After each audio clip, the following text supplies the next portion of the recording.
सीमा पिंकी और गोलू के बारे में सोचती हुई तेजी से घर की ओर बढ़ रही। घर पहुंचकर उसे शक हुआ क्योंकि बच्चों की आवाज नहीं आ रही। उसने सोचा बच्चे अंदर छिपे होंगे। उसने आवाज लगाई, बेटा गोलू, पिंकी, कहाँ हो तुम? बाहर आ जाओ, मैं बहुत थकी हुई हूँ और मेरे सर में बहुत ज्यादा दर्द हो रहा है। अब आ भी जाओ जल्दी। कहाँ हो तुम बच्चों? सीमा बहुत देर आवाज लगाने के बाद सोचती है कहीं वे विमला मौसी के पास तो नहीं चले गए। बाहर चल के देख लेती हूँ। मौसी, ओ विमला मौसी। आजा सीमा बेटी, बैठ जा। काफी दिनों बाद आई है। आजा बैठ जा। मौसी, आपने पिंकी और गोलू को देखा है? वो घर पर कहीं दिखाई नहीं दे रहे हैं। बेटी, मैंने उनको जंगल की ओर जाते देखा। मैंने सोचा वे तेरे पीछे जा रहे हैं। इतना सुनते ही सीमा बच्चों को ढूंढने के लिए जंगल में निकल पड़ती है और आवाज लगाती रहती। बहुत देर ढूंढने के बाद सीमा बहुत थक जाती है। वह चल भी नहीं, फिर उसे बच्चों के हंसने की आवाज आती। वह सोचती है यह तो आवाज मेरे गोलू और पिंकी की है। इसी ओर से आवाज आ रही है, चलकर देखती हूँ। आज इन शैतान बच्चों को नहीं छोड़ूंगी मैं। और उसी दिशा में तेजी से चली जा रही थी। बच्चों की आवाज सुनकर अब सीमा में जोश सा आ गया। सीमा को बच्चों पर गुस्सा भी आ रहा था, लेकिन बच्चों को खुश देखकर अब वह शांत हो गई थी। बच्चे मम्मी को देखते ही मम्मी को गले से लगा लेते हैं और बच्चे मम्मी को सारी बात बता देते हैं कि अंकल बहुत अच्छे हैं, इन्होंने हमें खाने को बहुत सारी चीजें दी। इतने में श्याम लकड़हारा उनकी ओर बढ़ता है और कहता है, आपके बच्चे बहुत ही प्यारे हैं। आप चाहे तो ये रोजाना मेरे बेटे चिंटू के साथ खेल सकते। आप बहुत ही अच्छे हो। आप जैसे अच्छे इंसान आजकल कहाँ मिलते हैं। अरे ऐसी कोई बात नहीं, ये तो मेरे बच्चे की तरह ही है। आप बुरा ना मानो तो आपसे एक बात पूछूं, इन बच्चों के पापा कहाँ हैं? वे नहीं रहे। जंगल में लकड़ी काटते समय उनको शेर खा गया था।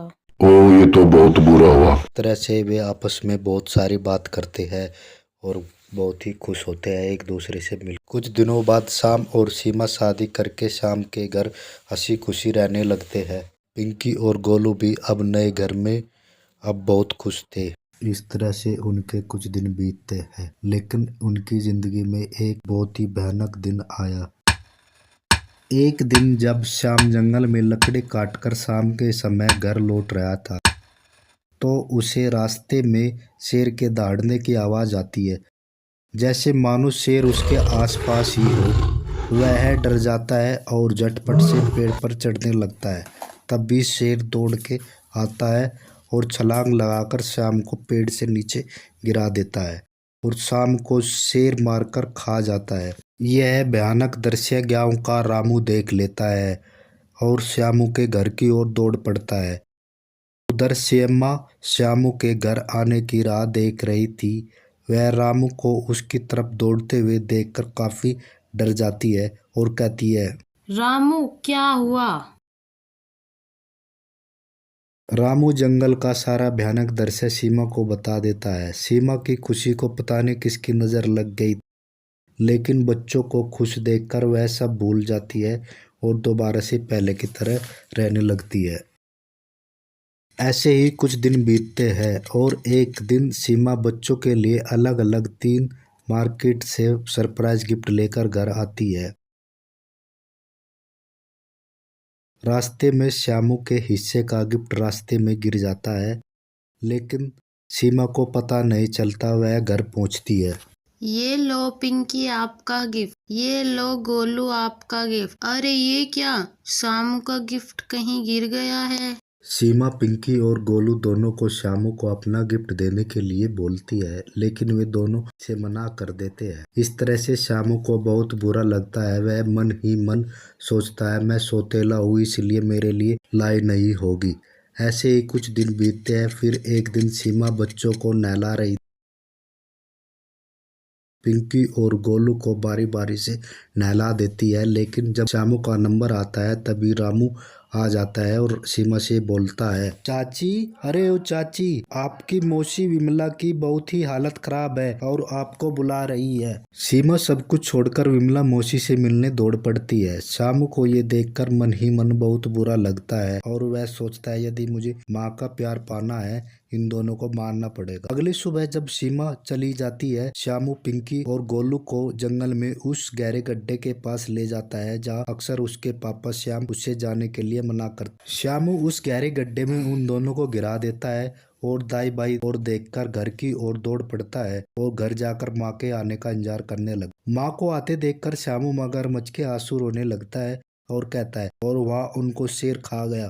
माँ, पिंकी और गोलू मुझे जंगल में ले गए थे, मैं बचकर घर आ गया। पहले ये सब सुनकर सीमा पहले तो रोने लगी, लेकिन फिर कलेजे पर पत्थर रखकर बोलती है, तू बचकर आ गया मेरे लिए तो अब तू ही सब कुछ है, और श्यामू को गले लगा लेती है। ऐसे ही कुछ दिन बीतते हैं। एक दिन सीमा और गोलू जंगल में लकड़ी लाने के लिए जा रहे थे, तभी उन्हें शेर की दहाड़ सुनाई देती है और उन दोनों में से मैं एक को ही खाऊंगा, मुझे आज कम भूख है, ज्यादा चालाकी करने की कोशिश की तो दोनों को ही खा जाऊंगा। श्यामू बेटा तुम घर चले जाओ, मैं शेर का खाना बन जाता। इतना सुनते ही श्यामू रोने लगता है और बोलता है, माँ आप मुझसे कितना प्यार करती है ये तो मुझे पता ही नहीं, मैं आपका गुनहगार हूँ, पिंकी और गोलू को मैंने ही मारा है, मुझे शेर का खाना बनने दो।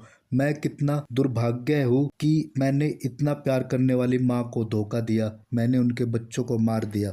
ऐसा सुनकर माँ बोलती है, कोई बात नहीं बेटा, तू ही सब कुछ है मेरा, मैं उनको भूल चुकी हूँ। माँ बेटे का प्यार देखकर शेर भावुक हो जाता है और कहता है, आप लोगों का प्यार देखकर मुझे अपनी माँ की याद आ गई, आप दोनों घर जाओ, आज मैं भूखा ही रह लूंगा। इस तरह से सीमा और उसका प्यारा बेटा श्यामू खुशी खुशी घर चले जाते हैं। सीमा श्यामू को बताती है कि माँ ही होती है, चाहे वो अपनी माँ हो या सौतेली।